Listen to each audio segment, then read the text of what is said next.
খলিফাতুল মুসলিমিন উমর যখন অর্ধ পৃথিবীর শাসনকর্তা, খলিফাতুল মুসলিমিন উমর যখন অর্ধ পৃথিবী পরিচালনা করে, হঠাৎ করে একজন বাবা তার সন্তানের হাত ধরে উমরের কাছে যায় বলে, খলিফা আপনাকে আজকে একটা বিচার করতে হবে।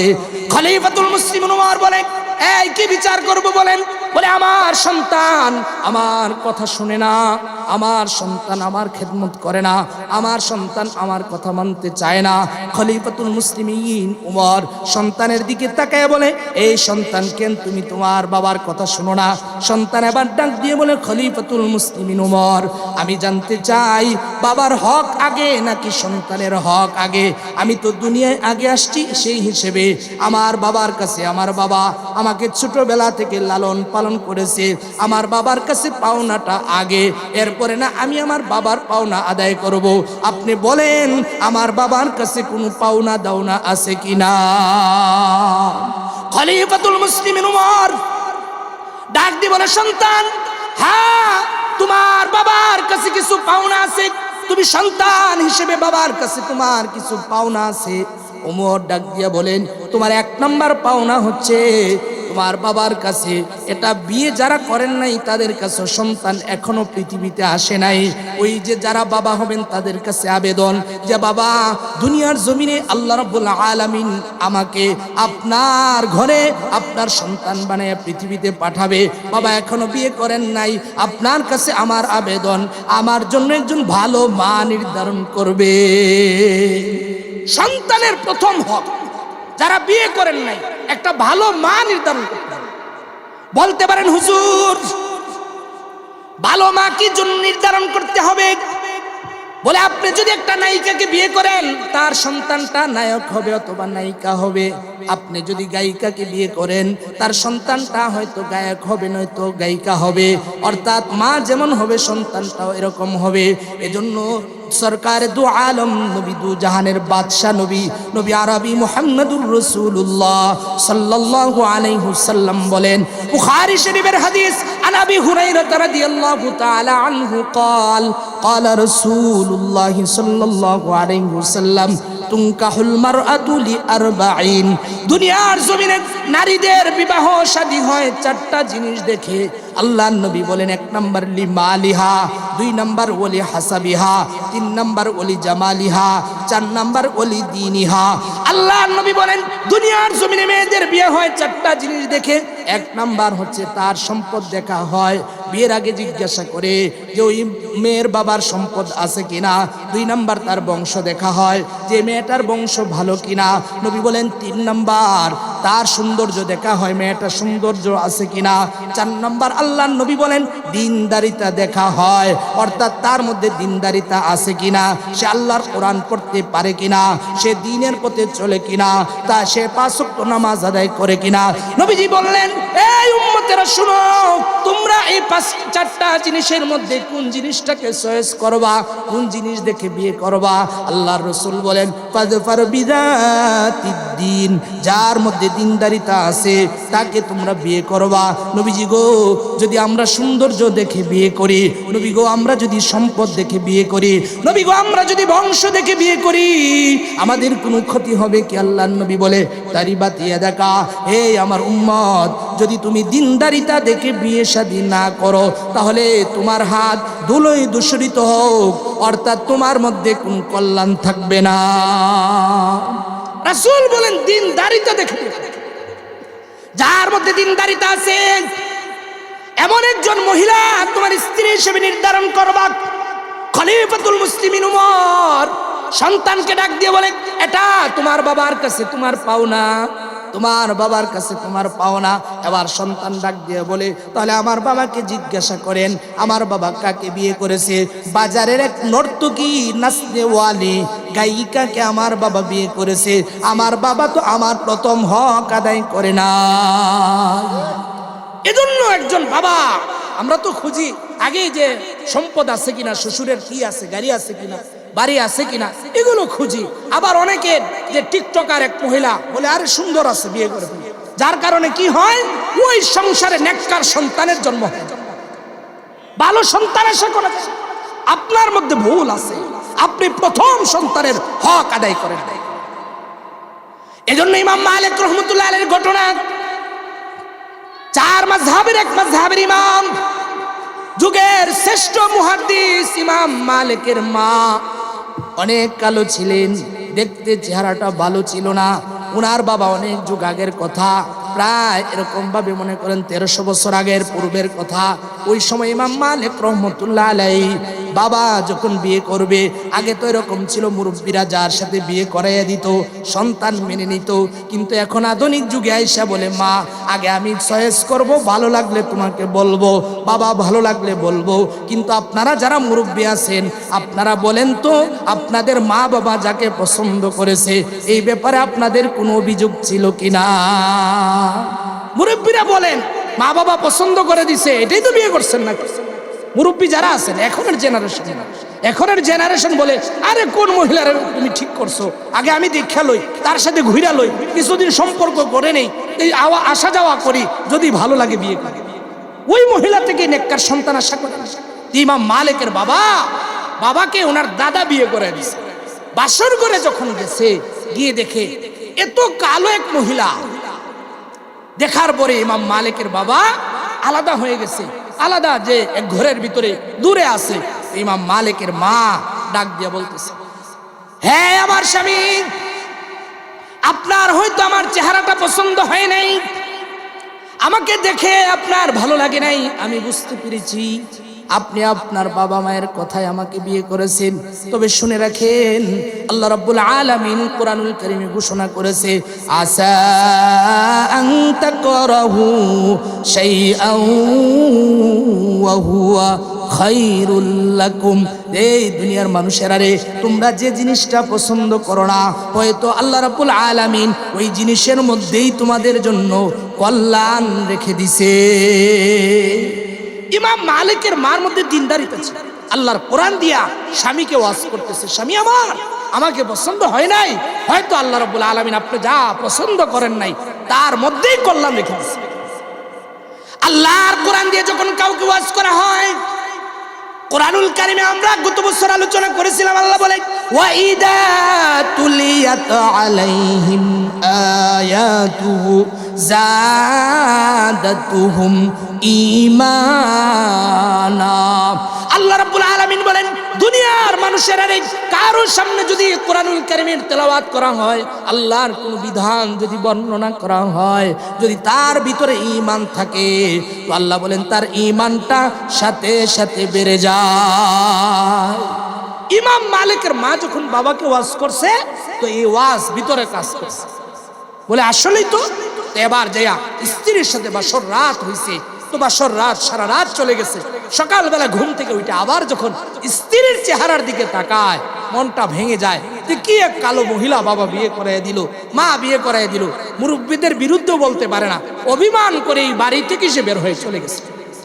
1 বছর 2 বছর নয়, 18 বছর সে কোনো এক ভিন্ন দেশে বাড়ি ফিরে নাই, শুধু এই অভিমানে, এই বউ আমি মানুষকে কিভাবে বলবো, মানুষ দেখলে আমাকে কটূক্তি করবে, বলবে অমুকের বউ কালো।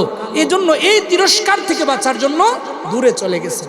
18 বছর পরে ইমাম মালিকের বাবা, তার মন চাইলো, বুড়া হইলে মানুষ দেখবেন যে সারা জীবন আকাম কুকাম সব করছে, যা করছে, হঠাৎ করে আইসা বুড়া বয়সে তসবিহ হাতে নিচ্ছে, এবার মসজিদে সামনের কাতারে যায়, যে বলে, হুজুর কি ব্যাপার, আপনার আসতে দেরি হয়? আরে মিয়া, হুজুরের ভুল ধরেন, হুজুর তো ওই যে মাদ্রাসায়, আপনাদের মাদ্রাসায় ছাত্ররা তো নাবালেগ হওয়া থেকেই নামাজ পড়ে, তাহাজ্জুদ করে, আপনি তো বুড়া বয়সে আইসা ভালো হয়েছেন, তো আপনার ভুল ধরার আগে আপনার ভাবা উচিত আপনি কোন সময় ভালো হয়েছেন, এর বহু আগে থেকে হুজুররা নামাজ তাহাজ্জুদ করে। তো এরকম বুড়া বয়স যখন হয়, মানুষের ভিতরে একটা বুঝ আসে, চিন্তা করছে, যা যৌবন তো চলেই গেছে, এবার তো আমার একটা ঠিকানা দরকার, বাড়ি ফিরা দরকার। তো বাড়ি ফিরে আসছে 18 বছর পরে, আইসা মসজিদের ভিতরে ঢুকছে জোহরের নামাজের সময়। যেই ঢুকছে, ঢুইকা দেখে বিশাল বড় এক হুজুর, পাগড়ি পরা সুন্দর এক হুজুর নামাজ পড়াইতেছে, উনার পিছনে নামাজ পড়ছে। নামাজের পরে দেখে মানুষজন এভাবে শত শত হাজার হাজার মানুষ। আগের যুগে তো এক একজন মুহাদ্দিস মানে তাদের হাজার হাজার ছাত্র, হাজার হাজার ছাত্ররা নামাজের পরে হাদিস শিখার জন্য বসে গেছে। এবার ওই লোকটা দেখে আফসোস করে বলে, আহ যদি আমার এমন একটা সন্তান, আল্লাহ রাব্বুল আলামিন আমাকে যদি এমন একটা সন্তান দিত, এ আফসোস করে মনে মনে চিন্তা করে, আরে 18 বছর পূর্বে আমি বিয়ে করেছিলাম, আমি যদি এই মহল্লায় থাকতাম হয়তো আমারও একটা সন্তান এরকম হইতো। নামাজ শেষ হওয়ার পরে হাদিসের ক্লাস যখন শেষ হয়ে গেছে, একজনকে ডাক দিয়ে বলে, বাবা এই ছেলেটার নাম কি? বলে এই ছেলের নাম মালেক। তার বাবার নাম কি? বলে বাবার নাম তো জানি না, শুনেছি তার বাবা 18 বছর পূর্বে তার মাকে ফেলে চলে গেছে। এবার বাবা বুঝে ফেলছে হয়তোবা আমি সেই বাবা। তার বাড়িতে খোঁজখবর নিয়া ঘরের দরজায় গিয়া ঠুকা দিছে। দরজার সামনে ইমাম মালিক দাঁড়ায় বলে, কে তুমি? আপনার পরিচয় কি? জানতে চাই আমার দরজায় আপনার কি কাজ? এবার ওই লোকটা ডাক দিয়া বলে, ভিতরে তোমার যে আল্লাহর বান্দি আছে, একজন মহিলা আছে, ওই মহিলাকে বলো তোমার দরজার সামনে ওই পুরুষটা দাঁড়ায় আছে, যে পুরুষকে 18 বছর পূর্বে তুমি বলেছিলে আসা আন তুহিব্বু শাইআও ওয়া হুয়া শাররুল লাকুম, আসা আন তাকরাহু শাইআও ওয়া হুয়া খায়রুল লাকুম। যার সামনে আয়াত দিয়ে ওয়াজ করেছিলে ওই পুরুষটা আপনার দরজার সামনে দাঁড়ায় আছে। ইমাম মালিক ভিতরে যে মাত্র এই মহিলাকে বলেছে যে একজন পুরুষ সামনে দরজার সামনে দাঁড়ায় আছে বলে 18 বছর পূর্বে নাকি তুমি তাকে আয়াত শুনে ওয়াজ করেছিলা। কে গো মা? ওই পুরুষটার পরিচয় কি? মা ডাক দিয়া বলে, সে আর কেউ নয়, তোমার জন্মদাতা পিতা, তোমার বাবা।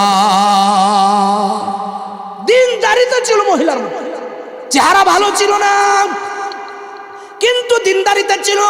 এজন্য আল্লাহ রাব্বুল আলামিন ওই দিনদার মহিলার ঘরে এমন এক ইমামের জন্ম দিছে যে আপনি সৌদি সহ বিশ্বের বিভিন্ন দেশে, আমেরিকা সহ ইমাম মালিকের মাযহাব চলে। আল্লাহ রাব্বুল আলামিন এমন একজন দিনদার মহিলার ঘরে ইমাম মালিকের জন্ম দিছে।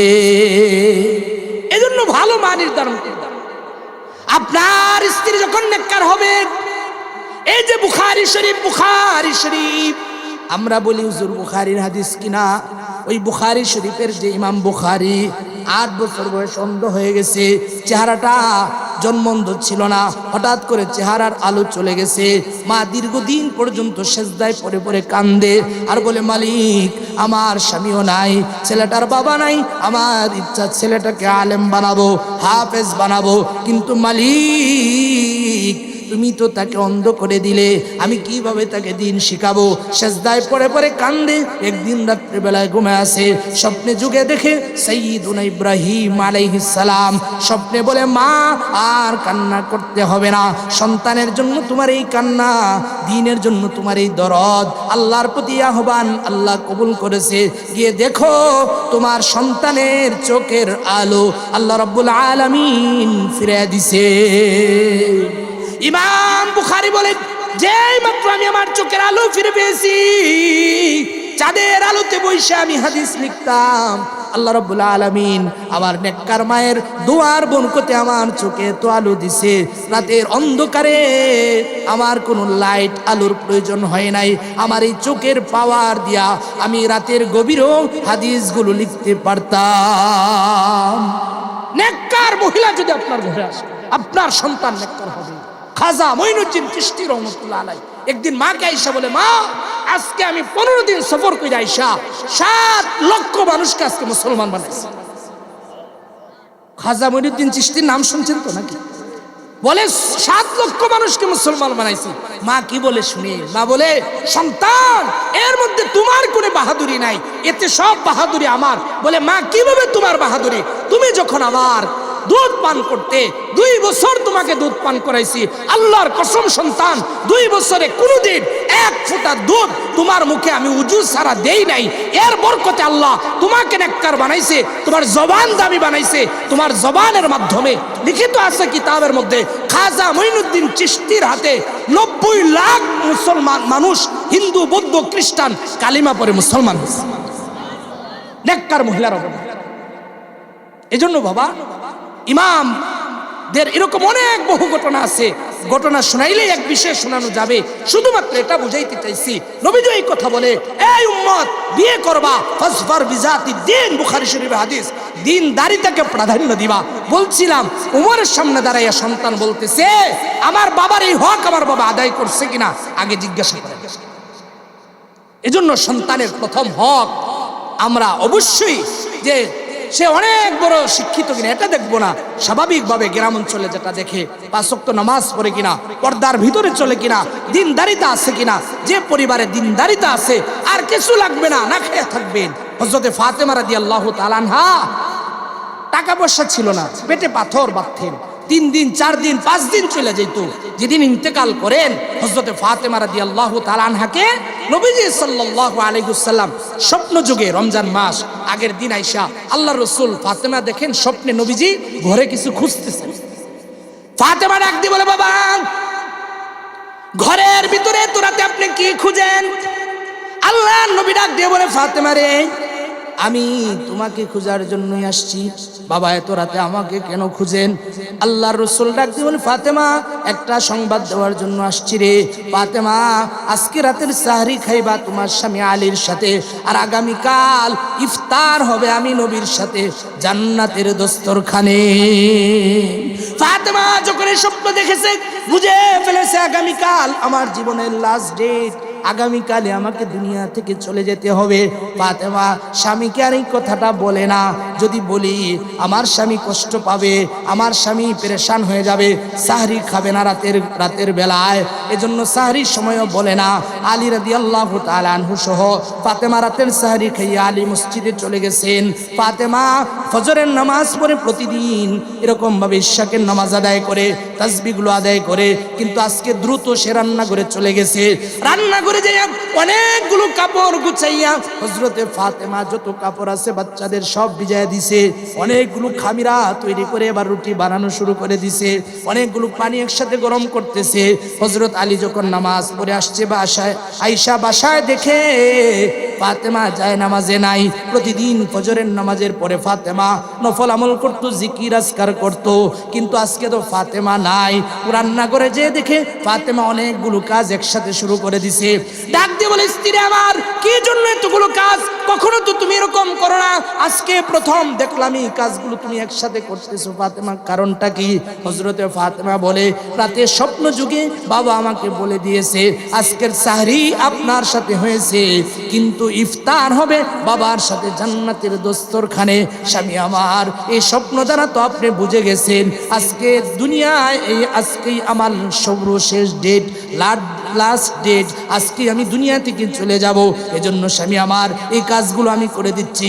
এবার হযরত আলী রাদিয়াল্লাহু তাআলা আনহু বুকের সাথে জড়ায় ধইরা কান্না করে আর বলে, এই ফাতেমা, আল্লাহর রাসূল যে তো স্বপ্ন যুগে তোমাকে বলছে, নবীজির স্বপ্ন তো মিথ্যা হবে না।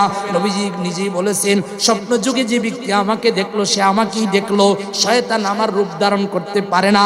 হযরত আলী যেই মাত্র এই স্বপ্নের কথা শুনেছে এবার কান্না করে ফাতেমাকে ধরে বলতেছে, ফাতেমা রে, তুমি তো দুনিয়া থেকে চলে যাইবা, তোমার কাছে আমার একটা আবেদন। ফাতেমা তুমি ছিলা রাহমাতুল লিল আলামিনের মেয়ে, সবথেকে আদরের কন্যা, আমি তোমাকে বিবাহ করেছিলাম, কিন্তু ফাতেমা ঠিক মতো তোমাকে খাবার দিতে পারি নাই, কাপড় চোপড় দিতে পারি নাই, তোমার হক আদায় করতে পারি নাই।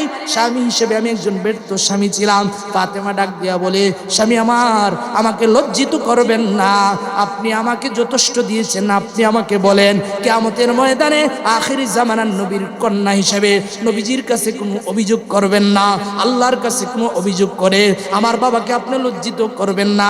এভাবে একজন আর একজনকে ধরে ধরে কান্না করে তারা কষ্টে জীবন যাপন করেছে। তাদের মধ্যে অভাব ছিল কিন্তু শান্তির কোনো অভাব ছিল না, দিনদারিতা ছিল। এজন্য ভালো মা নির্ধারণ করবেন।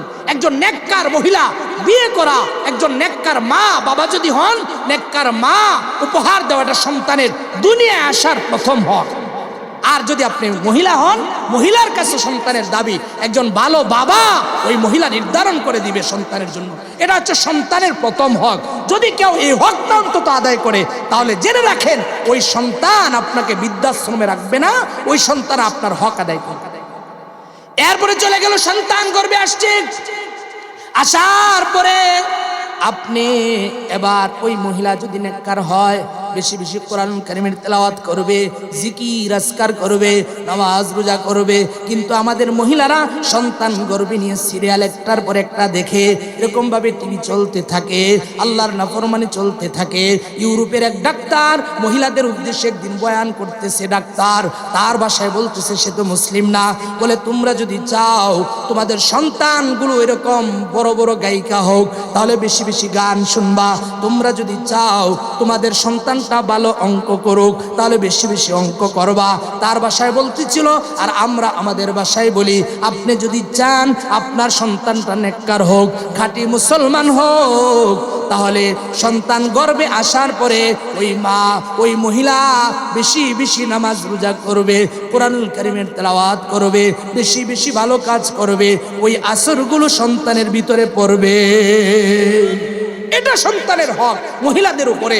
গর্ভে সন্তান আসার পরে যত খারাপ কাজ করবেন, প্রত্যেকটা খারাপ কাজের বিষয়গুলো সন্তানের উপরে এফেক্ট করবে। আর যদি ভালো কাজ করেন, ওই ভালো কাজটাও সন্তানের মধ্যে আসর করবে। এজন্য সন্তান গর্ভে আসার পরে গুনাহ করা যাবে না। 3 নম্বর হক, সন্তান যখন দুনিয়ার জমিনে আগমন করবে, আল্লাহ রাসূল সাল্লাল্লাহু আলাইহি ওয়াসাল্লাম বলেন, সন্তান দুনিয়া আসার সাথে সাথে সন্তানের কানে দুনিয়ার প্রথম আওয়াজ হবে আল্লাহু আকবার, আল্লাহু আকবার, আশহাদু আল্লা ইলাহা ইল্লাল্লাহ, আশহাদু আন্না মুহাম্মাদার রাসূলুল্লাহ। এজন্য নবীজি বলেন, হযরত হাসানের যেদিন জন্ম হয়েছে, আল্লাহর নবী নিজে হাসান রাদিয়াল্লাহু তাআলা আনহুর কানে নবীজি নিজে আযান দিয়েছেন। এজন্য সন্তানের প্রতি প্রথম 3 নাম্বার হক, সন্তান দুনিয়ায় আসার সাথে সাথে সন্তানের ডান কানে আযান, বাম কানে ইকামতের শব্দগুলো ঢুকায় দিবে। এটা অনেকে করে না। অনেকে আছে হুজুর খুঁজতে থাকে যে আরে ওই মসজিদের ইমাম সাহেবকে নিয়ে আসো, তাড়াতাড়ি আজান দিতে হবে। এটার জন্য ইমাম সাহেবের দরকার নাই, আপনি নিজেই আস্তে করে তার কানে আজান দেওয়া শুরু করবেন, বাম কানে ইকামত দিবেন। আর কোথাও যদি এরকম না থাকে, পুরুষ নাই মহিলাও ওই আজান দিতে পারবে। এটা তো মসজিদের আজান না যে কোনো পুরুষ নাই, এবার মহিলা ডান কানে আস্তে আস্তে করে আজান দিবে, বাম কানে ইকামত দিবে।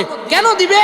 বলে সন্তানের কানে দুনিয়ায় আসার আগে সর্বপ্রথম এই আওয়াজ তার ভিতরে প্রবেশ করাবে, এই সন্তান দুনিয়ায় আসছো, মনে রাখো আল্লাহু আকবার, আল্লাহু আকবার, পৃথিবীর সব কিছু থেকে আল্লাহ সব থেকে বড়, আশহাদু আল্লা ইলাহা ইল্লাল্লাহ, সাক্ষ্য দিচ্ছি আল্লাহ ব্যতীত কোনো রব নাই, মুহাম্মদুর রাসূলুল্লাহ আল্লাহর রাসূল। এই একত্ববাদ, আল্লাহর একত্ব শোনা প্রথম সন্তানের কানে প্রবেশ করাবে, যাতে সন্তান বড় হয়ে এই নাস্তিক্যবাদ শিক্ষা ব্যবস্থাপনায় শিক্ষা গ্রহণ করে সন্তান নাস্তিক না হয়। যদি কোনো বাবা সন্তানের এই হকটা আদায় করে, তাহলে আর যাই হোক সন্তান আমেরিকায় পড়তে পারে, লন্ডনে পড়তে পারে, কানাডায় পড়তে পারে, জার্মানি পড়তে পারে। আপনি আল্লাহর একত্ববাদের কালিমার আওয়াজ প্রথম জন্মের পরেই তার কানে ঢুকায় দিয়েছেন, ওই সন্তান কখনোই নাস্তিক হবে না। কিন্তু কয়জন বাবা আছে সবার কানে? এই যে আরেক বাবা প্রশ্ন করছে, মেয়ে হইলে আমরা আজান দিতে চাই না। কোরআন কারিমে আছে যে কাফেরেরা যখন কন্যা সন্তান হইতো, তাদের চেহারাটা কি হইতো? কালো হয়ে যেত। অথচ নবীজি বলছেন, কারো যদি 2টা কন্যা সন্তান 3টা কন্যা সন্তান হয়, সে যদি সুন্দরভাবে লালন পালন করে নেককার স্বামীর হাতে উঠায় দিতে পারে, নবীজি বলেন তার উপরে জান্নাত ওয়াজিব হয়ে যায়। মহিলা হলে আজান দিবেন, নারী পুরুষ যেই হোক, সন্তান জন্ম হইলে তার ডান কানে আজান, বাম কানে ইকামত দিবেন। এটার অর্থ হচ্ছে আল্লাহর একত্ববাদ, আল্লাহর কালিমা, এই কথাগুলো আপনি তার কানে প্রবেশ করায় দিন। লুকমান হাকিমের যে আয়াত তেলাওয়াত করেছি, লুকমান হাকিম সন্তানকে ওই কথাটাই শিখায়, ওয়া ইদ ক্বালা লুকমানু লিবনিহি ওয়া হুয়া ইয়াইদুহু ইয়া বুনাইয়া লা তুশরিক বিল্লাহ।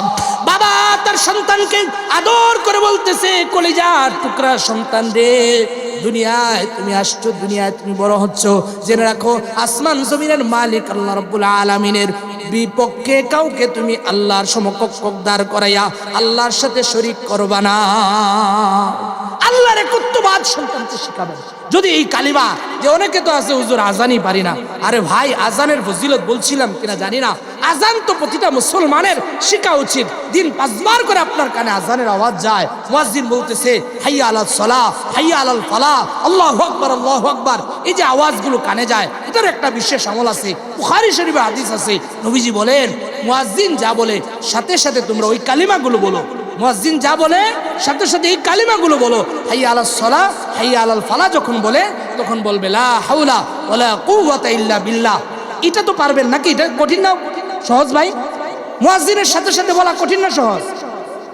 শুধু হাইয়া আলাস সালাহ, হাইয়া আলাল ফালাহ যখন বলে বলবেন লা হাওলা ওয়ালা কুওয়াতা ইল্লা বিল্লাহ।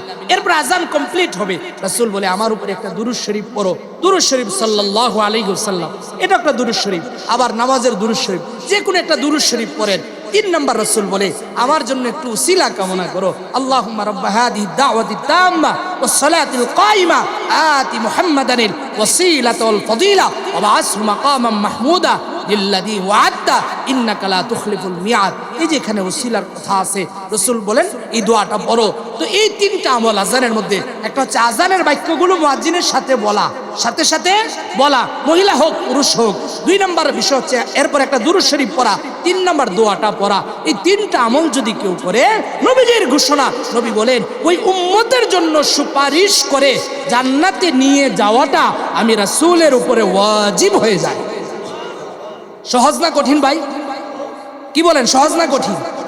দেখি কারা কারা এই আমল, যে কালকে ফজর থেকে হুজুর যে কোনো একটা মহল্লার আজান, একটা আজানের জবাব দিলেই হবে। আজানের সাথে 3টা আমল বলছি, শুধু দোয়া না। মুয়াজ্জিনের সাথে ওই বাক্যগুলো বলবেন। আর শুধু পার্থক্য কি বলছি বলেন?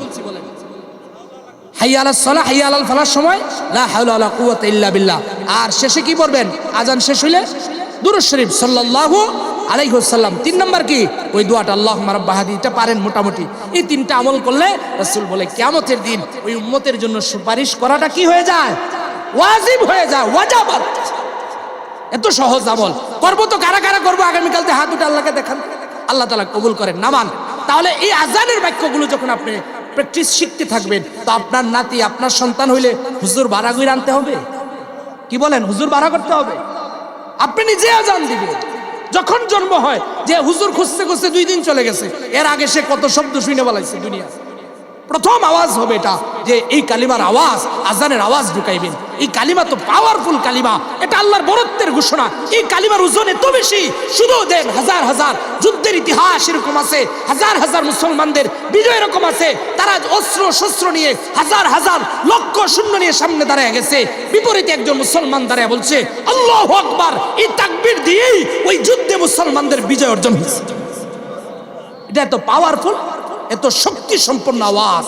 এই আওয়াজ যখন আপনি ভিতরে ঢুকাবেন, তার ভিতর পরিবর্তন হয়ে সে আল্লাহর একত্ববাদে বিশ্বাস হয়। রাসূলের এক সাহাবী ছিল আবু মাহজুরা রাদিয়াল্লাহু তাআলা। তো এই আবু মাহজুরা, নবীজি হুনাইনের যুদ্ধ থেকে ফিরতেছেন। তো যুদ্ধ থেকে ফেরার পথে জোহরের টাইম হয়ে গেছে। তো আল্লাহ রাসূল বিলালকে বললেন, বিলাল তুমি পাহাড়ের চূড়ায় উঠে আজান দাও। তো বিলাল পাহাড়ের চূড়ায় উঠে আজান দিতেছেন। আমাদের মুয়াজ্জিন সাহেবের আজান যখন দেয়, কিছু ছেলে পেলে ভেঙায় না? কি বলেন?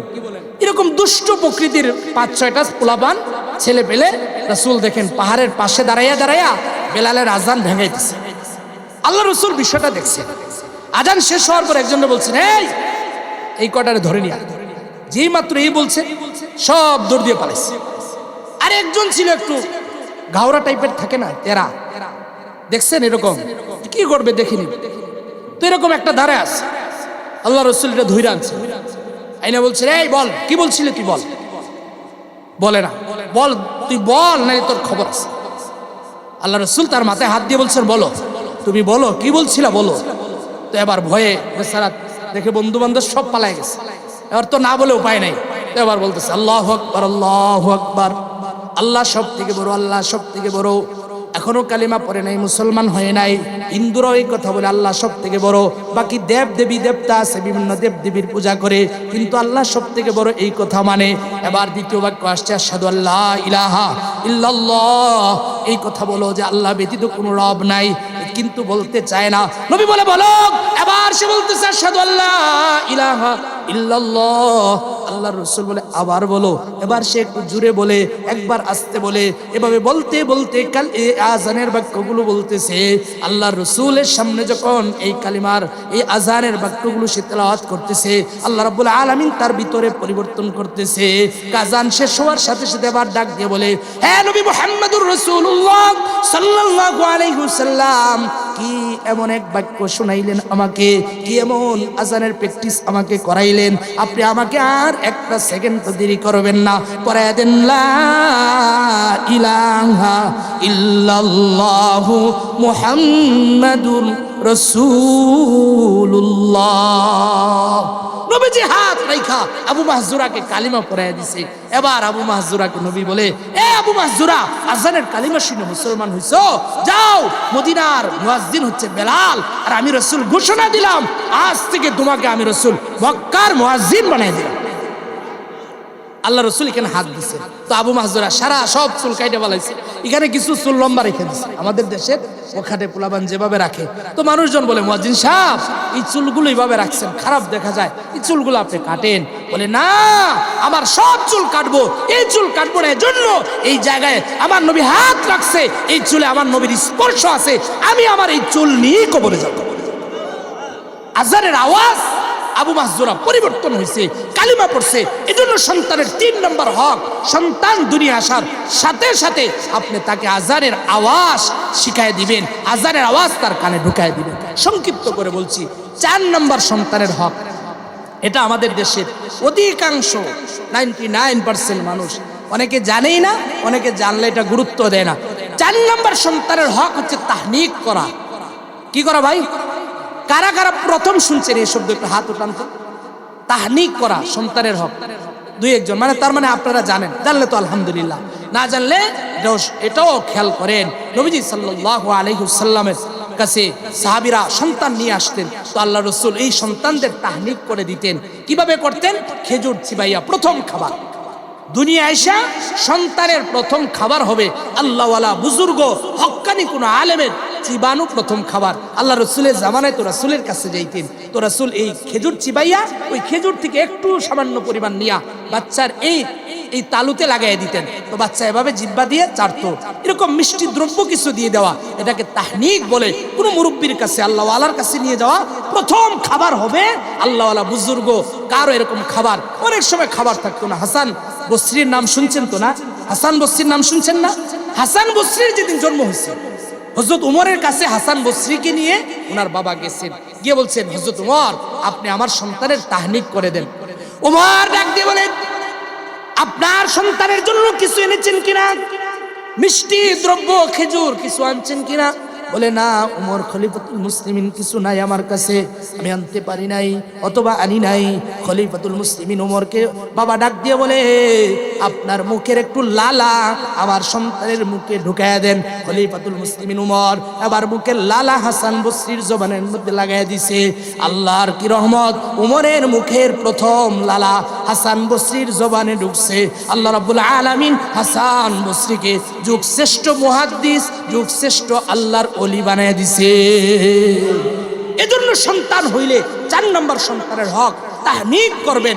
সন্তানকে যে অনেক বড় হুজুরের কাছে যাওয়ার সুযোগ নাই, অন্তত মহল্লার যিনি ইমাম আছেন উনি তো ইমাম, উনি তো আপনার মহল্লার জন্য একজন আলেম বা সরদার, উনার কাছে যা বলবেন, হুজুর আপনার প্রথম মুখের খাবারটা আমার সন্তানের মুখের খাবারটা একটু দিয়ে দেন। বুখারী সহ প্রায় হাদিসের মধ্যে আছে, প্রত্যেকটা সন্তান নিয়ে সাহাবীরা রাসূলের কাছে যাইতেন, নবীজি নিজে তাহনিক করে দিতেন। এটা হচ্ছে সন্তানের 4 নম্বর হক। 5 নম্বর হক, সন্তান যে যখন 7 দিন হয়ে যাবে, সন্তানের মাথার চুলগুলো কাটবেন, কাইটা এটা ওজন করবেন, ওজন করে ওই পরিমাণ রূপা, হুজুর রূপা দান করবো, অনেক টাকা হয় না, অল্প, দেখবেন এই চুল সামান্য পরিমাণ, যদি ওই রূপার দামটা সদকা করে দেওয়া। নবীজি সাল্লাল্লাহু আলাইহি ওয়াসাল্লামের নাতি যখন জন্ম হয়েছে, আল্লাহ রাসূল ফাতেমাকে বলছেন, ফাতেমা আমার নাতির মাথাটা টাক্কু করে দাও, চুলগুলো একটু ওজন করে দাও, এই পরিমাণ রূপ্য মানুষদের মধ্যে সদকা করে দাও। আপনি যখন এই কাজ করবেন, সন্তানকে আল্লাহ তাআলা বিভিন্ন ভালা মুসিবত থেকে ওই সন্তানকে আল্লাহ তাআলা হেফাজত করবেন। কয়টা বললাম ভাই? 5টা। 6 নম্বর, 7 নম্বর দিন যখন হবে সন্তানের আকিকা করবেন। অনেকে এটাকে এখন বিভিন্ন অনুষ্ঠান নাম দিয়া টেবিল একটা বসে খাতালে বৈশা থাকে, এটার নাম কি আকিকা বলে ভাই? এটার নাম আকিকা না, এটা তো আপনি ফ্যাশন অনুষ্ঠান করছেন, এটা এমনি খাওয়াইছে, এটা না সব হবে না আকিকা আদায় হবে। আকিকা মানে হচ্ছে আল্লাহ রসুল বলেন কুল্লু গুলামিন রাহিনাতুন আলা আকিকাতিহি। রসুল বলেন প্রত্যেকটা বাচ্চা দুনিয়াতে আসার সাথে সাথে তার সব কিছু আকিকার মধ্যে ঝুলে থাকে, আকিকার সাথে লাইগা থাকে, তার কল্যাণ আকিকার সাথে বন্ধক থাকে। আপনি আকিকা করে দিবেন, সন্তানের জন্য আল্লাহ সমস্ত কল্যাণের দরজা খুলে দিবেন, সমস্ত মুসিবত থেকে আল্লাহ বিপদ আপদ দূর করে দিবে। এজন্য 7 দিনের সময় নবীজি বলছেন, না হলে 14 দিন 21 দিনের কথাও আছে, এই 3টা ডেটের কথা আছে।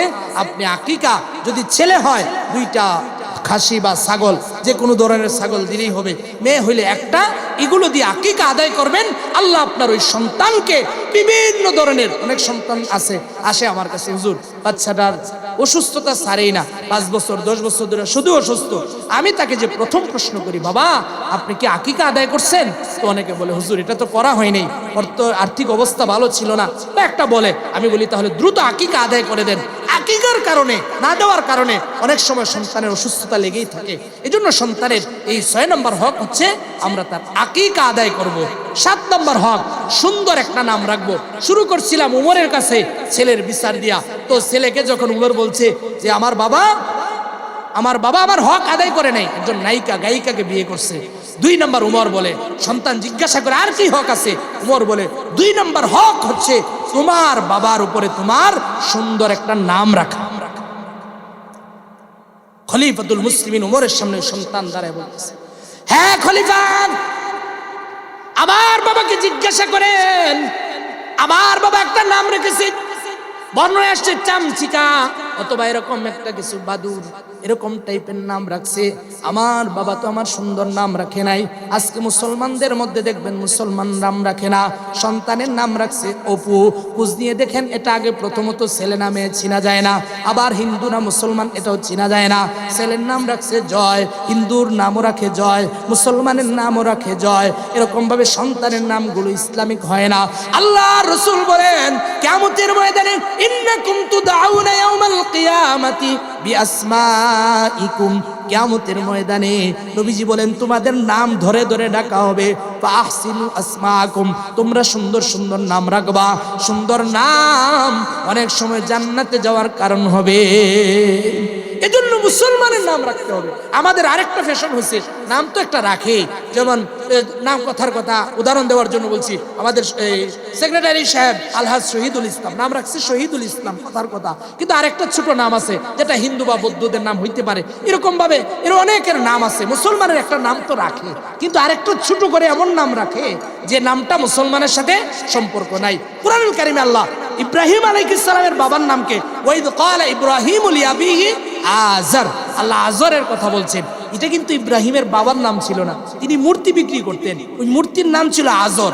তো তিনি মূর্তি নিয়ে যাইতেন, তো মানুষ ডাকতো আযর। এই যে মানুষেরা মূর্তির নাম ডাকতে ডাকতে ওনার নামে এটা হয়ে গেছে। আল্লাহ কোরআনে ওই মূর্তির নামে ওনার নাম উল্লেখ করে দিয়েছে। এজন্য আপনারা যারা ভাবেন যে হুজুর একটা নাম আছে সুন্দর, আল্লাহ এই নামে ডাকবে না, মানুষ যে নামে ডাকে এই নামে আল্লাহ ডাকবে। এজন্য নাম একটা রাখেন আর 2টা রাখেন, অবশ্যই নামগুলো ইসলামিক রাখা। আল্লাহ রসুল বলে আইয়ুহসিনা ইসমাহু, সন্তানের সুন্দর একটা নাম রাখা এটা সন্তানের হক, বাবার কাছে এটা পাওনা। ওই উমরের কাছে দাঁড়াইয়া ছোট বাচ্চা বলতেছে আমার বাবা আমার নাম রাখছে চামচিকা অথবা বাদুর, আমার বাবার বিচার চাই, এরপরে আমি আমার বাবার হক আদায়। এরকম কিয়ামতের ময়দানে সন্তান আপনার বিরুদ্ধে আল্লাহর কাছে নালিশ করবে যে আল্লাহ আমাকে জাহান্নামে দেওয়ার আগে আমার বাবাকেও জাহান্নামে দিতে হবে, আমার সাথে তাকেও দিতে হবে, আমার হক আদায় করে নাই। এজন্য রাসূল বলছেন প্রতিটা সন্তান মুসলমান হয়ে জন্ম হয়, অর্থাৎ এই সন্তানকে পরবর্তীতে মা হিন্দু বানায়, বাবা হিন্দু বানায়, বৌদ্ধ বানায়, খ্রিস্টান বানায়, নায়ক বানায়, গায়িকা বানায়, নায়িকা বানায়, শিল্পী বানায়, কিন্তু ওই সন্তান কিন্তু শিল্পী হয়ে জন্মায় নাই। মা বাবা চাইলে ওই সন্তানকে আলেম বানাইতে পারে, মা বাবা চাইলে ওই সন্তানকে এই যে আজকে পাগড়ি পাইলো এরকম পাগড়ি পাওয়ার হকদার সন্তান বানাইতে পারে, মাদ্রাসায় পড়াইতে পারে। কিন্তু যদি মা বাবা এই হক আদায় না করে এরকম কোনো কিছু বানাইছে, এজন্য ওই সন্তান একা জাহান্নামে যাবে না, কিয়ামতের ময়দানে আপনাকে আমাকে নিয়ে জাহান্নামে যাবে। এজন্য সন্তানের হক সুন্দর একটা নাম রাখা। 6 নম্বর বললাম। 7 নম্বর সন্তানকে আদব শিক্ষা দেওয়া, দ্বীন শিক্ষা দেওয়া। কোরআন শিক্ষা দেওয়া। লোকমান হাকিম কিন্তু এটাই শিখেছে। আল্লাহর পরিচয়, আল্লাহর পরিচয় কোথায় পাওয়া যাবে? স্কুলে গেলে পাওয়া যায় ভাই, কি বলেন? স্কুলের পড়ার মধ্যে আল্লাহর পরিচয় আছে। আমি একটা সরকারি জবের জন্য ইন্টারভিউ বা প্রস্তুতিমূলক একটা প্রিপারেশন নিচ্ছি। তো পড়াশোনা করতে গিয়ে যেটা দেখছি যে যদি 100টা প্রশ্ন পড়েন, 100টার মধ্যে 80টা প্রশ্ন আপনাকে পড়তে হবে হিন্দুত্ববাদ, হিন্দুর পরিচয়।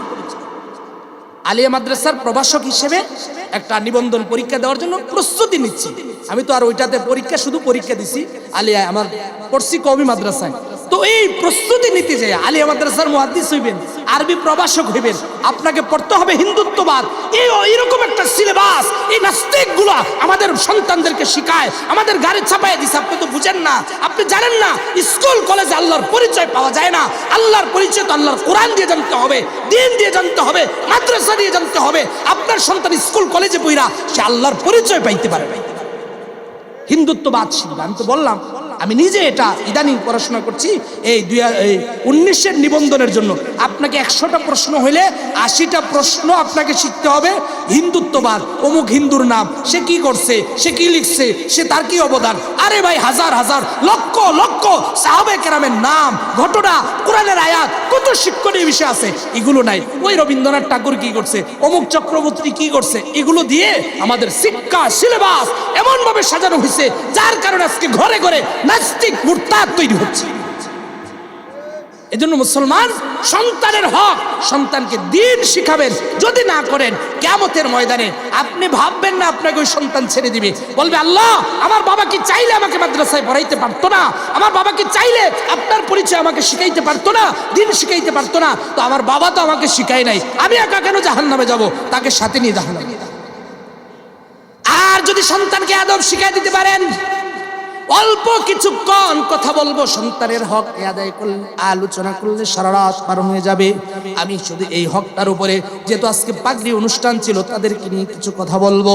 যে হুজুর, যদি সন্তানকে এরকম ভাবে নিশি বয়রা আশরাফুল উলুম হাফিজিয়া মাদ্রাসা, কওমি মাদ্রাসায় পড়ে যদি এরকম দিন শিখাই, হাফেজ বানাই, হুজুর আমাদের কি লাভ আছে কিনা? না পড়াইলে তো আপনি বললেন জাহান্নামে নিবে, যদি পড়াই তাহলে আমাদের কি কি জান্নাত দেওয়া হবে? আল্লাহ নবীর কথা হাদিসে বাণী আপনাদেরকে শোনাইতে চাই। নবীজি বলেন, মান করাল কোরআন ফাস্তাযহারাহু ফাহাল্লা হালালাহু ওয়া হাররামা হারামাহু আদখালাহুল জান্নাহ। আল্লাহর রাসূল বলেন, যে ব্যক্তি কোরআন পড়লো, কোরআন মুখস্থ করলো, হালালকে হালাল মেনে, হারামকে হারাম মেনে চললো, আল্লাহর রাসূল বলেন আল্লাহ তাকে জান্নাতে প্রবেশ করাবে। শুধু তাই না, ওয়া শাফাআহু ফি আশরাতিন মিন আহলি বাইতি কুল্লুহুম ক্বাদ ওয়াজাবাত লাহুন নার। আল্লাহর রাসূল বলেন, এই দুনিয়ার মানুষগুলো শুনো, কিয়ামতের ময়দানে কোনো কারণে যদি তুমি জাহান্নামে চলে যাও, ফেরেশতারা যদি তোমাকে জাহান্নামে টেনে টেনে নিয়ে যায়, বারবার পিছনে তাকায় তাকায় দেখবে ফেরেশতারা টেনে টেনে জাহান্নামে নিয়ে যাচ্ছে, তাকায় দেখবে ওই নিশি বয়রা আশরাফুল উলুম হাফিজিয়া মাদ্রাসায় যে ছেলেটা আজকে পাগড়ি পাইলো পিছনে দাঁড়ায় আছে। সন্তান ডাক দিয়ে বলবেন, বাবা তুমি জাহান্নামে যাইবে, এটা হয় না। বলে, মালিক তোমার নবীর না ঘোষণা ছিল, ওয়াশাফাহু ফি আশরাতিন মিন আহলি বাইতি কুল্লুহুম ক্বাদ ওয়াজাবাত লাহুন নার। 10টা মানুষের জন্য আমার সুপারিশ অ্যাকসেপ্ট হবে, কবুল হবে, এমন 10 জন যারা জাহান্নাম, নির্ধারিত জাহান্নামী। মালিক আমার বাবা জাহান্নামে যাবে, এটা হয় না। আমি সন্তান সর্বপ্রথম আমার বাবার জন্য সুপারিশ করছি। আল্লাহ রাব্বুল আলামিনের নবী বলে, ওই দিন ওই সন্তানের সুপারিশ আল্লাহ কবুল করে নিবে। এজন্য সন্তানকে দিনদার বানাবেন, সন্তানের সুপারিশ আল্লাহ কবুল করবে। নবী বলেন, ইন্নাল্লাহা ইয়াশফাউ ইয়াওমাল কিয়ামাহ। কিয়ামতের ময়দানে 3 শ্রেণীর মানুষ কিয়ামতের ময়দানে আল্লাহর কাছে সুপারিশ করার অনুমতি পাইবে।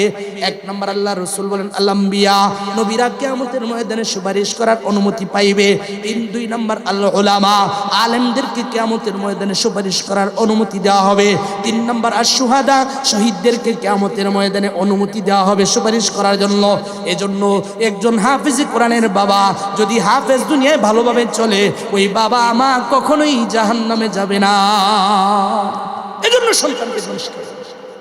বাদশাহ হারুন রশিদ একদিন রাস্তা দিয়ে হাইটে যায়, ছোটখাটো একটা দেশের বাদশা নয়, বাংলাদেশের মতো একটা দেশের বাদশাহ নয়, 100টা বাংলাদেশ সম পরিমাণে এমন একটা দেশের বাদশাহ হারুন রশিদ মনে করেন একদিন এই কথার কথা নিশি বয়ের আশরাফুল উলুম মাদ্রাসার রোড দিয়ে হাইটা যায়, ছেলে একটা আশরাফুল উলুম মাদ্রাসায় পড়ে, বুকে কোরআন নিয়ে ছোট বাচ্চা বাসায় যায় অথবা লজিংয়ে যায়।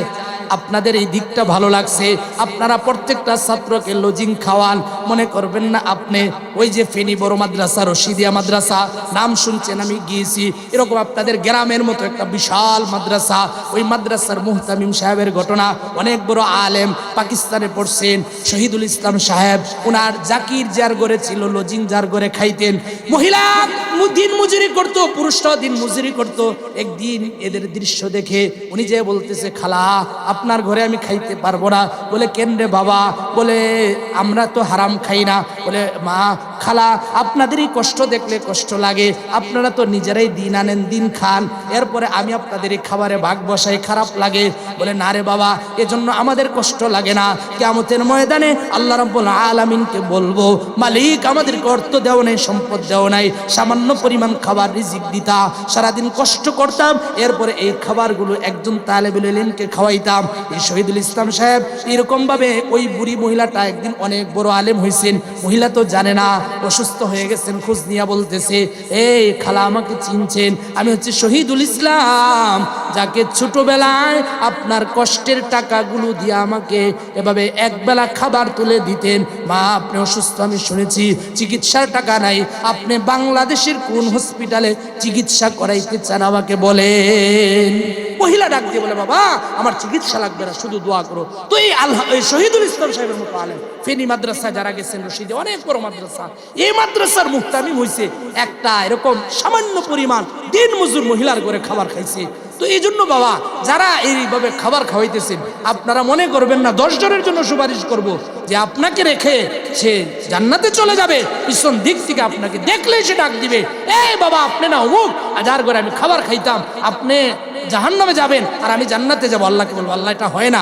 বলছিলাম ওই ছাত্ররা মনে করেন লজিংয়ে যাচ্ছে, তো সে তো ছোট মানুষ, প্রধানমন্ত্রী যদি আসে, ছোটরা তো আর প্রধানমন্ত্রীকে চিনবে না, তো বলছে মুসাফির ডাক দিয়ে বলতেছে, ছাত্রদের দেখলে অনেকে দেখবেন আদর করে ডাক দেয়, বলে বাবা কোন মাদ্রাসায় পড়ো? তো বলে নিশি বৌরা আশরাফুল উলুম মাদ্রাসায় পড়ি। আচ্ছা বাবা তোমার উস্তাদরা তোমারে কি শিখায়? বলে আমার হুজুরা আমাকে কোরআন শিখায়, মুখস্থ করায়, ছোট বাচ্চা তো এবার বাদশাহ হারুন রশিদকে সে চিনে না। বলে আচ্ছা বাবা আমাকে একটা সূরা মুখস্থ শোনাও তো, পারো? ছোট ছেলে ডাক দিয়ে বলে, আচ্ছা মুসাফির আপনাকে আমি একটা সূরার তেলাওয়াত শোনাইতে চাই, আমি সূরা আবাসার তেলাওয়াত আপনাকে শোনাই। বাদশা বলে শোনাও তো দেখি। এবার ছেলেটা কিছুক্ষণ বাদশার চেহারার দিকে তাকায়া এরপরে ওই সূরাটা আর শোনায় না, এবার অন্য একটা সূরা পড়ে সূরা কাউসারের তেলাওয়াত করতেছে। বাদশা ডাক দিয়ে বলে, বাবা তুমি না বললা আমাকে সূরা আবাসার তেলাওয়াত শোনাইবা, ওই তুমি তো সূরা কাউসার তেলাওয়াত করতেছো। ছোট ছেলে ডাক দিয়ে বলে, এই মুসাফির আমার মন চেয়েছিল আপনাকে আমি একটু সূরা আবাসার তেলাওয়াতটাই শোনাবো, আমি চেয়েছিলাম তেলাওয়াতটা এখন আপনার সামনে করব, কিন্তু আমি আপনার চেহারার দিকে তাকায় দিকে আপনার চেহারা থেকে ঘাম ঝরতেছে। বাদশা ডাক দিয়ে বলে, আমার ঘামের সাথে তোমার তেলাওয়াতের কি সম্পর্ক? ছোট ছেলে ডাক দিয়ে বলে, এই বাদশা মুসাফির আপনি কি জানেন না সূরা আবাসার মধ্যে আল্লাহ রাব্বুল আলামিন আলোচনা করেছে, ইয়াউমা ইয়াফিরুল মারউ মিন আখিহি ওয়া উম্মিহি ওয়া আবি ওয়া সাহিবাতিহি ওয়া বানি। কিয়ামতের কঠিন ময়দান এত ভয়াবহ হবে, আল্লাহ রাব্বুল আলামিন বলে ওই দিন ভাই তার ভাইকে দেখলে পালায়া যাবে, সন্তান তার বাবাকে দেখলে পালায়া যাবে, বাবা তার সন্তানকে দেখলে পালায়া যাবে। কেন পালায়া যাবে আপনি জানেন? কিয়ামতের কঠিন ময়দানে বান্দা যখন গুনাহগার হবে, বান্দা এত সহায় হবে, ওই দিন তার জমিন তার বিপক্ষে সাক্ষ্য হয়ে দাঁড়াবে। আল্লাহ বলেন, আমিনতুম মান ফিস সামাই আই ইয়াখসিফা বিকুমুল আরদ ফাইদা হিয়া তামুর। এ দুনিয়ার বাসীরা, তোমরা কি আসমানে যিনি আছে তার ব্যাপারে নিরাপদ হয়ে গেছো? তোমরা কি মনে করেছো তোমরা নিরাপদ? জমিন যেদিন তরতর করে কাঁপবে। আজকে সকালেও ঢাকায় 6টা 20-এ ভূমিকম্প হয়েছে। যারা ঢাকা থেকে আসছেন তারা জানেন গত কিছুদিন আগে অনেক বড় ভূমিকম্প হয়েছে। আল্লাহ ডাক দিয়া বলে, তোমরা কি আসমানে যিনি থাকে তার ব্যাপারে নিরাপদ? জমিন একদিন তরতর করে কাঁপবে। শুধু তাই না, আল্লাহ বলেন ইদা জুলজিলাতিল আরদু জিলজালাহা ওয়া আখরাজাতিল আরদু আথকালাহা ওয়া ক্বালাল ইনসানু মা লাহা। কিয়ামত যেদিন হবে, জমিন প্রকম্পিত হবে, প্রচন্ডভাবে প্রকম্পিত হবে। আল্লাহ বলেন ইদা জুলজিলাতিল আরদু জিলজালাহা ওয়া ক্বালাল ইনসানু মা লাহা। ওই দিন জমিন যখন প্রকম্পিত হবে, মানুষেরা জমিনের প্রকম্পন দেখার পরে বলবে, হে জমিন তোমার কি হলো? আল্লাহ তাআলা ডাক দিয়ে বলেন, জমিনের ভিতরে যা আছে জমিন তার সবকিছু বের করে দিবে। ইদা জুলজিলাতিল আরদু জিলজালাহা ওয়া আখরাজাতিল আরদু আথকালাহা। জমিনের সব বের হয়ে যাবে। জমিনের নিচে রূপা আছে, স্বর্ণ আছে, কয়লা আছে, গ্যাস আছে, তেল আছে, জমিনের সমস্ত সম্পদ ভাসতে থাকবে। ওয়া ক্বালাল ইনসানু মা লাহা। মানুষ যখন এই সম্পদগুলো দেখবে বলবে, জমিন তোমার কি হলো? তুমি সব কিছু কেন বের করে দিলা?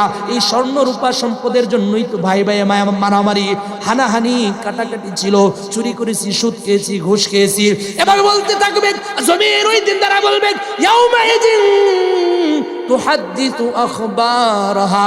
কিয়ামতের ময়দানে জমিন আমার বিপক্ষে সাক্ষ্য হইয়া বলবে, আল্লাহ রাতের গভীরে আমার উপরে সে গুনাহ করেছে, আমার এতটা রাতের এতটা বাজে জমিনের ওই অংশে সে গুনাহ করেছে। এভাবে জমিন দাঁড়ায় দাঁড়ায় সাক্ষ্য দিতে থাকবে। আল্লাহ রাব্বুল আলামিনের সামনে দাঁড়াইয়া বান্দা আল্লাহর ভয়াবহতা দেখে, কিয়ামতের কঠিন ভয়াবহতা দেখে বলবেন, মালিক জমিন তো মিথ্যা বলে আমার বিরুদ্ধে মিথ্যা সাক্ষ্য দিচ্ছে। আল্লাহ রাব্বুল আলামিন বলে, আরো সাক্ষ্য আছে, দাঁড়া।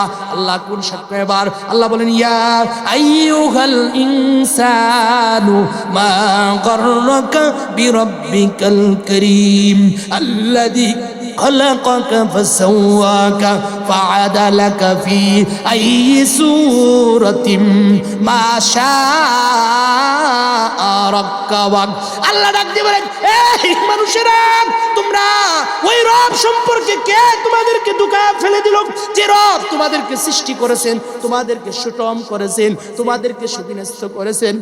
আল্লাহ রাব্বুল আলামিন বলেন, ওয়া ইন্না আলাইকুম লাহাফিজিন কিরামান কাতিবিন ইয়ালামুনা মা তাফআলুন। ময়দানে আমার জন্য নির্ধারিত কিছু ফেরেশতা আছে, কিরামান কাতিবিন, এরা আমার আমলগুলো লিপিবদ্ধ করে আল্লাহর সামনে দাঁড়ায় আমলনামা পেশ করে দিবে। বান্দা ডাক দিয়ে বলবে, মালিক এই মানুষগুলো, এই ফেরেশতাগুলো আমাদের বিরুদ্ধে মিথ্যা সাক্ষ্য দিচ্ছে। কিয়ামতের কঠিন অবস্থা দেখার পরে বান্দা বাঁচার জন্য চেষ্টা করবে, বলবে, আল্লাহ ফেরেশতাদের এই আমলনামা বিশ্বাস করি না। আল্লাহ তাআলা ডাক দিয়ে বলবেন, তাই নাকি? এবার তাহলে দেখ, তোর অঙ্গ প্রত্যঙ্গ থেকে আমি সাক্ষ্য গ্রহণ করব। আল্লাহ সূরা ইয়াসিনে বলেন, আল ইয়াউমা নাখতিমু আলা আফওয়াহিহিম ওয়া তুকাল্লিমুনা আইদিহিম ওয়া তাশহাদু আরজুলুহুম বিমা কানু ইয়াকসিবুন। আল্লাহ ডাক দিয়ে বলেন, এই জালিম, আমি আল্লাহর সামনে দাঁড়ায় মিথ্যা বলিস, যা আমি আল্লাহ তোর মুখটাকে লক করে দিলাম, মুখের মধ্যে মোহর মেরে দিলাম। এবার আল্লাহ তাআলার সামনে দাঁড়াইয়া আমার হাতগুলো আমার বিপক্ষে সাক্ষ্য দেওয়া শুরু করে দিবে, এবার পাগুলো আমার বিপক্ষে সাক্ষ্য দেওয়া শুরু করে দিবে। বলবে, মালিক আমার হাত পাগুলো আমার বিপক্ষে মিথ্যা বলতেছে। আল্লাহ বলে, হাত্তা ইদা মা জাউহা শাহিদা আলাইহিম সামউহুম ওয়া আবসারুহুম ওয়া জুলুদুহুম বিমা কানু ইয়ামালুন। আল্লাহ ডাক দিয়ে বলেন, যখন সে ওই জাহান্নামের মধ্যে যাবে, আল্লাহ রাব্বুল আলামিন বলেন, তার কান তার বিরুদ্ধে সাক্ষ্য দেওয়া শুরু করে দিবে, তার চক্ষুগুলো তার বিরুদ্ধে সাক্ষ্য দেওয়া শুরু করে দিবে। জুলুদুম, আল্লাহ বলে চামড়া আমার বিপক্ষে সাক্ষ্য দিবে। এভাবে যখন সাক্ষ্য অঙ্গ প্রত্যঙ্গ সাক্ষ্য দিতে থাকবে, আল্লাহ বলে, ওয়া ক্বালু লিজুলুদিহিম লিমা শাহিদতুম আলাইনা। চামড়াকে ডাক দিয়ে বলবেন, এই শরীরের চামড়া, তোকে মোটা তাজা করার জন্য সুদ খাইছি, ঘুষ খাইছি, চুরি করছি, দুর্নীতি করছি, মানুষের সম্পদ আত্মসাৎ করছি, আজকে আমার বিরুদ্ধে কেন সাক্ষ্য দিলে, কি কারণে দিলে? তার শরীরের চামড়া উত্তর দিয়া বলবে, আল্লাহ বলে ক্বালু আনতাকানাল্লাহুল্লাযী আনতাকা কুল্লা শাই। আল্লাহ তাআলা শরীরের চামড়ার জবান খুলে দিবে, শরীরের চামড়া বলবে আজকে আল্লাহ রাব্বুল আলামিনের পক্ষ থেকে আমাদেরকে আদেশ দেওয়া হয়েছে, আমরা অন্যান্যরা যেভাবে কথা বলে আমরা যেন তোমাদের বিপক্ষে কথা বলি। এভাবে যখন কথা বলবে বান্দা বলবে আল্লাহ এরাও তো আমার বিরুদ্ধে সাক্ষ্য মিথ্যা দিছে। আল্লাহ তাআলা ডাক দিয়ে বলবেন আর কোনো সাক্ষ্য গ্রহণ করব না। আওয়ালাম ইয়াকফি বিরাব্বিকা আন্নাহু আলা কুল্লি শাইইন শাহীদ। এ জালিম, এতগুলো সাক্ষ্য দিলাম, তুই মানতে চাস না, বিশ্বাস করতে চাস না। আমি আল্লাহ কি তোর কৃত কর্মের সাক্ষ্য হিসেবে আমি আল্লাহ কি যথেষ্ট না? আল্লাহ নিজে সাক্ষ্য দিবেন। বান্দা এই কঠিন ভয়াবহ অবস্থা দেখার পরে পাগলের মতো হয়ে যাবে। বান্দার এবার সাক্ষ্য গ্রহণের পরে আর বাঁচার কোনো সুযোগ থাকবে না, বাঁচতে পারবে না, পালাইতে চাইবে, দৌড়াইতে চাইবে। এই কথাগুলো আল্লাহ সূরা আবাসার মধ্যে উল্লেখ করছেন। এরপরে বান্দাকে আল্লাহ তাআলা ডাক দিবেন, ফাআম্মা মান উতিয়া কিতাবাহু বিয়ামিনি। আল্লাহ রাব্বুল আলামিন বলেন বান্দার ডান হাতের মধ্যে যখন আমলনামা দিয়ে দেওয়া হবে, বান্দা এবার মানুষদেরকে ডাকবে, ফায়াকুলু হা উমুকরাউ কিতাবিয়া। এই আমার মামা, খালা, বাবা কোথায়? এই যে দেখো আমার আমলনামাটা পড়ো। আল্লাহ রাব্বুল আলামিন আমাকে ডান হাতে আমলনামা দিয়ে দিয়েছে। বান্দা খুশি হয়ে যাবে। ফাআম্মা মান উতিয়া কিতাবাহু বিয়ামিনি ফায়াকুলু হা উমুকরাউ কিতাবিয়া ইন্নী যানানতু আন্নী মুলাকিন হিসাবিয়া। বান্দা বলবে আমি মেনে নিয়েছিলাম, আমি বিশ্বাস করেছিলাম আল্লাহ রাব্বুল আলামিন একদিন আমাকে হিসাবের সম্মুখীন করবে। এভাবে বান্দা বলবে। আল্লাহ বলেন ফাহুয়া ফি ঈশাতির রাদিয়া। সে এরকম ভাবে এরকম একটা আরামের জিন্দেগি যাপন করতে থাকবে, যেহেতু আমলনামার ডান হাতে পেয়ে যাবে। আল্লাহ বলেন ফি জান্নাতিন আলিয়া, সুউচ্চ জান্নাতের মধ্যে থাকবে। কুতুফুহা দানিয়া, জান্নাতের ফলের সরাগুলো মুখের সামনে চলে আসবে, ঝুলে থাকবে। আল্লাহ বলেন কুলু ওয়াশরাবু হানিআম বিমা আসলাফতুম ফিল আইয়ামিল খালিয়া। আল্লাহ ঘোষণা দিবেন খাও, পান করো, পিছনে যে আমল করে করছিলে এজন্য। এরপরে ওয়া আম্মা মান উতিয়া কিতাবাহু বিশিমালি। আল্লাহ রাব্বুল আলামিন বলেন জালিম, যারা গুনাহ করেছে, যারা অপরাধ করেছে, এরকম কিছু মানুষের আমলনামা আল্লাহ তাআলা বাম হাতে দিয়ে দিবে। বাম হাতে দেওয়ার পরে ফায়াকুলু ইয়া লাইতানি লাম উতা কিতাবিয়া। আফসোস করে বলবে আহ যদি আজকে আমলনামা আমাকে দেওয়া না হতো, আজকে যদি ওয়ালাম আদরি মা হিসাবিয়া, আমার হিসাবটা যদি আজকে আমাকে দেওয়া না হতো। ইয়া লাইতাহা কানাতিল কাদিয়া, আমার মৃত্যুটাই যদি আমার জন্য শেষ হয়ে যেত। মা আগনা আন্নি মালিয়া। বলবে বান্দা এই দুনিয়ার মানুষ, আমার কোটি কোটি টাকার সম্পদ ছিল, বাড়ি ছিল, একটা গাড়ি ছিল, আমার সম্পদগুলো আমি দান করি নাই, মাদ্রাসায় দেই নাই। হুজুররা বারবার বলছে তারপরে দেই নাই, বলছিলাম একটু মাদ্রাসায় দেওয়ার জন্য দেই নাই। বলবে আমার সম্পদ আজকে কোনো কাজে আসে নাই। হালাকা আন্নি সুলতানিয়া, আমার বাদশাহী, আমার ক্ষমতা, এমপি ছিলাম, মন্ত্রী ছিলাম, দুনিয়ার বাদশা ছিলাম, আমার বাদশাহী আজকে কোনো কাজে আসে নাই। যেই কোনো কাজে আসবে না, এবার আল্লাহ ডাক দিয়ে বলবে ও ফেরেশতারা, তার বিরুদ্ধে সাক্ষ্য গ্রহণ সব শেষ, সে অপরাধী সাব্যস্ত। আল্লাহ কি করবে এবার বলেন? আল্লাহ বলে খুদুহু ফাগুল্লু, তারে ধর, গলায় বেরি পরাইয়া দে। আল্লাহ এরপরে কি করব? তুম্মাল জাহিম সাল্লু, জাহান্নামে নিক্ষেপ করে দে। আবার আল্লাহ বলে তুম্মা ফি সিলসিলাতিন দারউহা ৭০ দিরাআন ফাসলুকু। আল্লাহ শিকল কি পরিমাণ পরাবো? আল্লাহ বলে ৭০ গজ লম্বা এক শিকল দিয়া তারে জাহান্নামের মধ্যে নিক্ষেপ কর। আল্লাহ কি অপরাধ করেছে? বলে ইন্নাহু কানা লা ইউমিনু বিল্লাহিল আযীম, সে আল্লাহর উপরে বিশ্বাস করত না, আল্লাহতে বিশ্বাস করত না। ওয়ালা ইয়াহুদ্দু আলা তুআমিল মিসকিন, নিশি বরা আশরাফুল উলুম হাফিজিয়া মাদ্রাসায় কিছু এতিম গরিব ছাত্র পড়তো, তাদেরকে খাবার দিতে উৎসাহ করত না, টাকা দিতে উৎসাহিত করত না। এরকম কিছু অপরাধ করেছে। এবার আল্লাহ বলবেন ফেরেশতারা এই যে কাজগুলো করেছে, পালাইসা লাহুল ইয়াউমা হাহুনা হামিম, আজকে তাদের জন্য কোনো বন্ধু নাই, ওয়ালা তুআমুন, তাদের জন্য কোনো খাবার নাই। আল্লাহ এদেরকে কিছুই দিবা না, খাবার দিবা না। আল্লাহ বলে ইল্লা মিন গিসলিন, দেব একটা খাবার দিব, শরীর থেকে নিংড়িত পুষ খাবার, রক্ত রক্তগুলো তাদেরকে খাওয়ানো হবে। লা ইয়াকুলুহু ইল্লাল খাতিউন, অপরাধীরা এই রক্ত খাইতে থাকবে, পুষগুলো খাইতে থাকবে। এই কথাগুলো আল্লাহ তাআলা সূরা আবাসার মধ্যে উল্লেখ করেছেন। এজন্য আম্মা জান আয়েশা বলেন, নবীজি বলেছেন কিয়ামতের ময়দানে প্রতিটা মানুষ উলঙ্গ হয়ে আল্লাহর সামনে দাঁড়াবে, মানুষের গায়ে কোনো কাপড় থাকবে না, জামা থাকবে না। আম্মা জান আয়েশা বলেন, নবী গো, আপনার স্ত্রীর গায়ে কি কাপড় থাকবে না? আপনার মেয়ে ফাতেমার গায়েও কি কোনো কাপড় থাকবে না? আমাদের কি লজ্জা লাগবে না? আল্লাহর নবী বলেন, ফাতেমা রে, আয়েশা রে, ওই দিন আল্লাহ রাব্বুল আলামিন এত গুসা, এত রাগ হবেন, কিয়ামতের এত কঠিন ভাবে অবস্থা হবে, নিজের গায়ে কাপড় আছে না নাই একজন মানুষ নিজেও বুঝতে পারবে না। এই কঠিন কথাগুলো সূরা আবাসার মধ্যে আল্লাহ তুলে ধরছেন। ছোট ছেলেটা বাদশাকে বলে, বাদশা তো ছেলেরা বলে মুসাফির, এই জন্য আমি দেখলাম আপনার শরীর থেকে ঘাম ঝরতেছে। আবার যদি কিয়ামতের ভয়াবহ অবস্থার সূরা আপনার সাথে সামনে তেলাওয়াত করি, আপনার তো শরীর থেকে আরো ঘাম ঝরবে। বাদশা শুনে অনেক খুশি হয়েছে, আরে ছোট ছেলে কত গভীরে চিন্তা করে।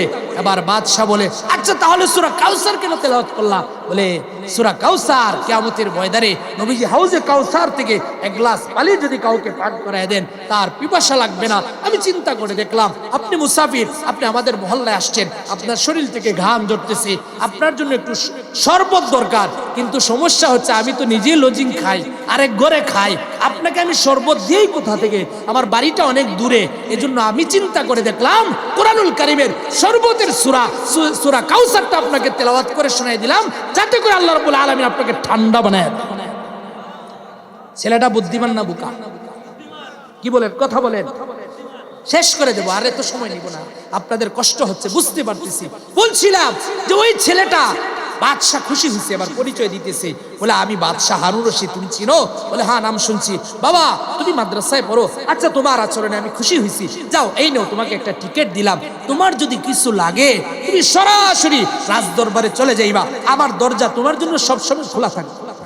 বাদশাহর এই টিকিট পাইয়া ছেলেটা খুশি হইয়া লজিকে না গিয়া একটা বাসে উঠে মনে করেন সে তার বাড়ি চলে গেছে।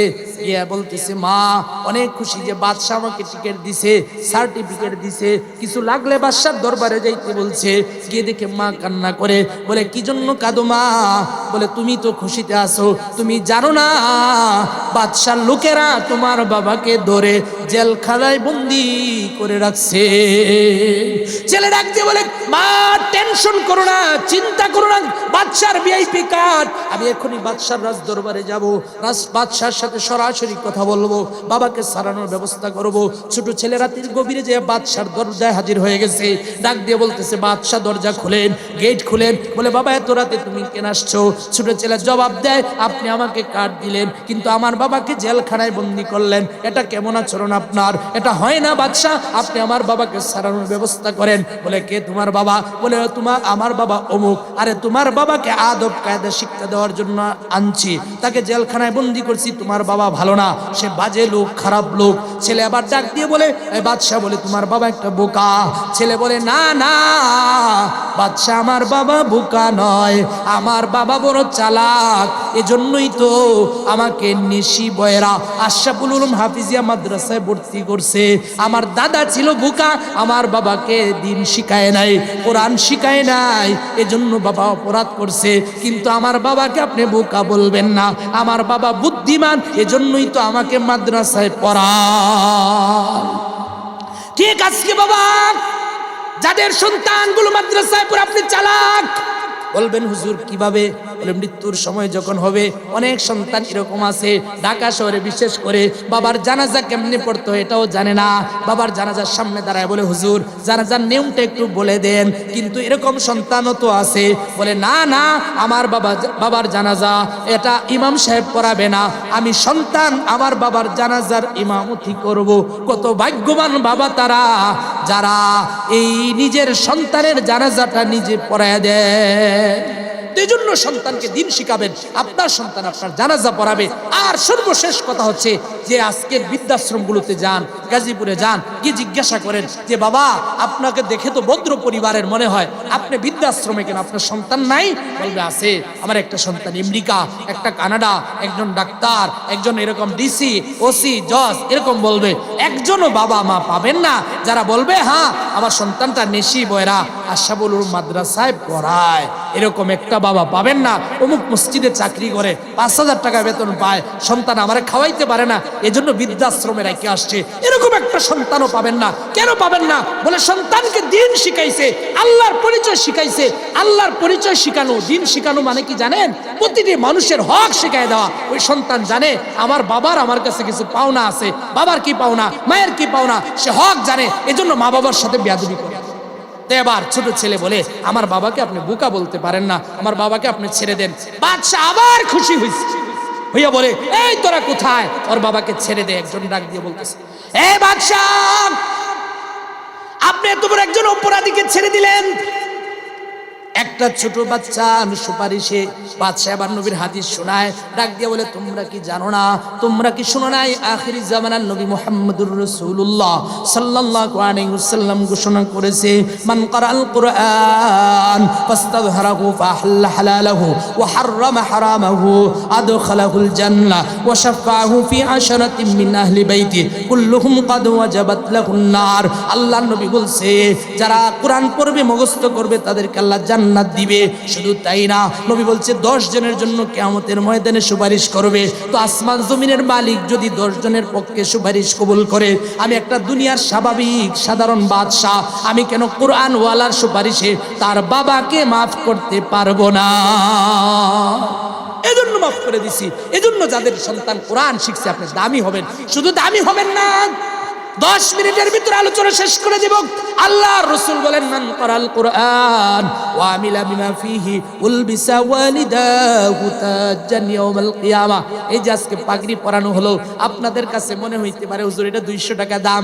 না না, এই পাগড়িটা ওই হাফেজে কোরআনের কাছে, এই পাগড়িটা আমার কাছে।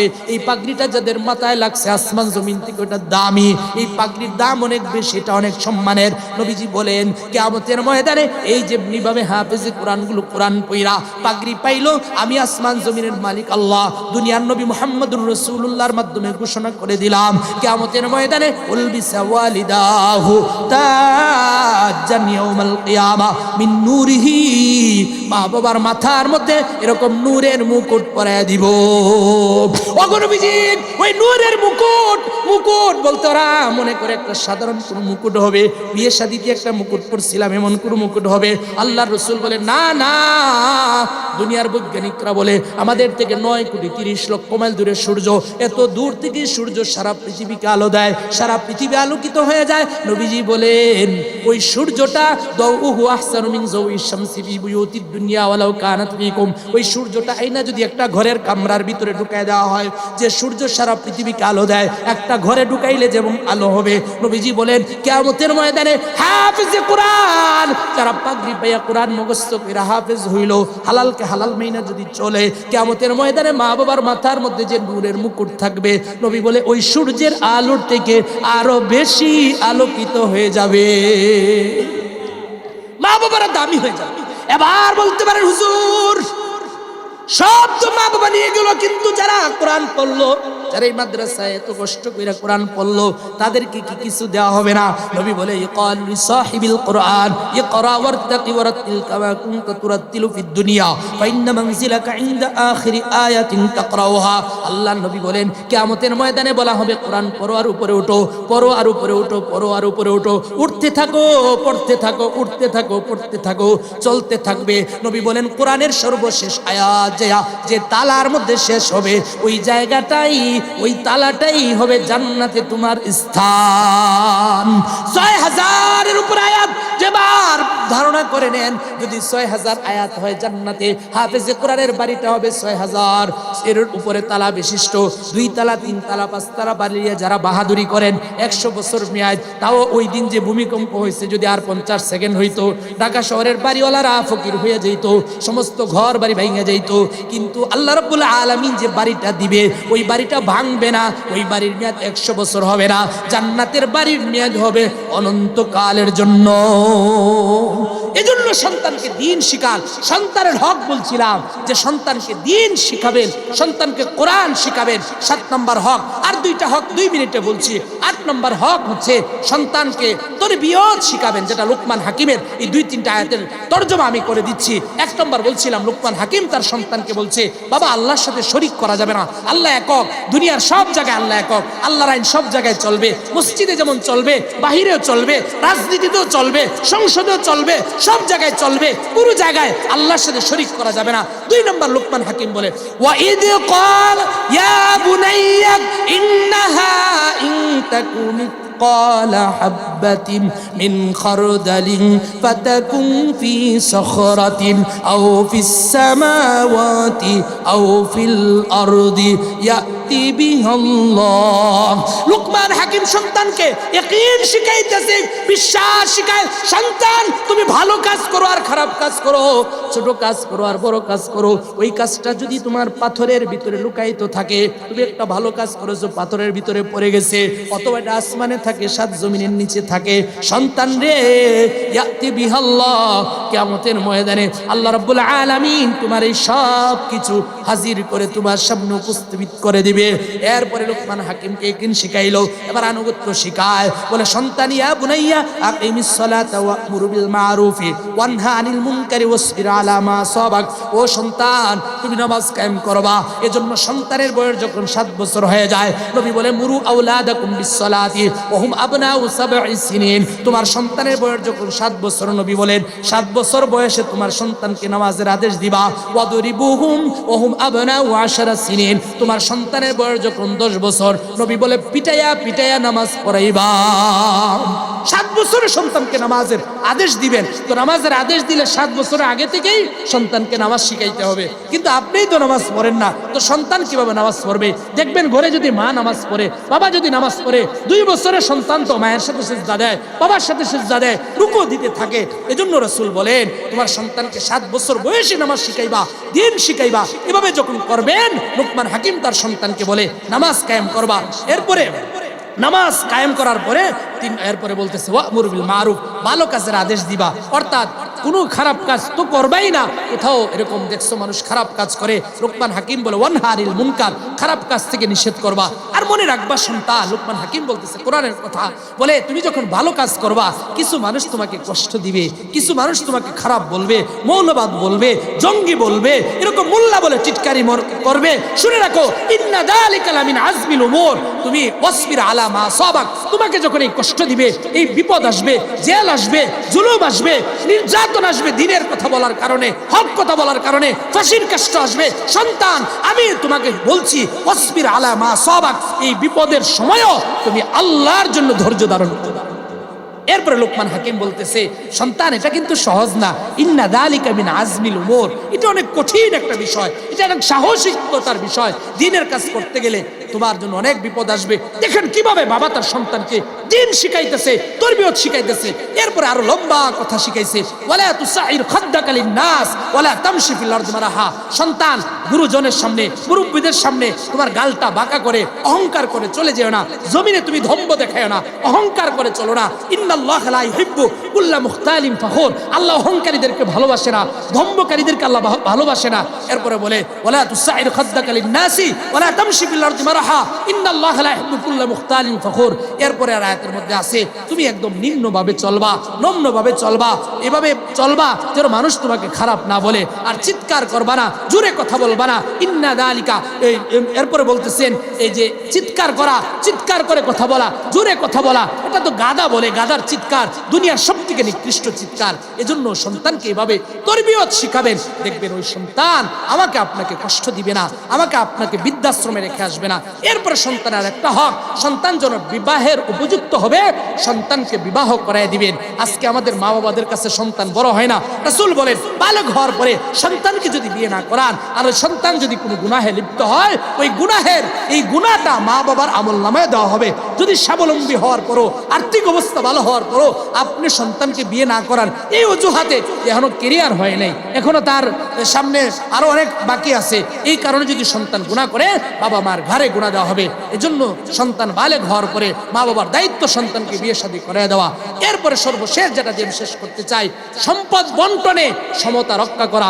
অনেক বাবারা আছেন যারা মেয়েদেরকে ঠকান, আগেই ছেলের নামে দিয়ে দিচ্ছেন। কেন মেয়েকে আপনার সন্তান না?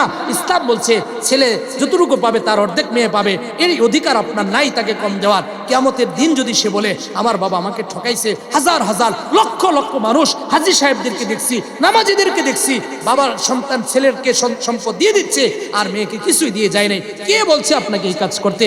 এজন্য আল্লাহ রসুলের কাছে নুমান বিন বশির একজন সাহাবী, তিনি আয়েশা বলছে ইয়া রাসূলুল্লাহ আপনি সাক্ষ্য থাকেন, আমি নুমানকে আমার এই জমিনটা দিয়ে দিছি। আল্লাহ রসুল বলে অমুককে দিছো, তোমার ওই সন্তানকে দিছো? বলে না। আল্লাহ রসুল বলে আমি এই কাজের সাক্ষী হব না। তো এই জন্য সমতা রক্ষা করা, এগুলো হচ্ছে সন্তানের হক। আরো অনেকগুলো আছে, লম্বা সময়ের দরকার, তো দীর্ঘ সময় আলোচনা হয়েছে।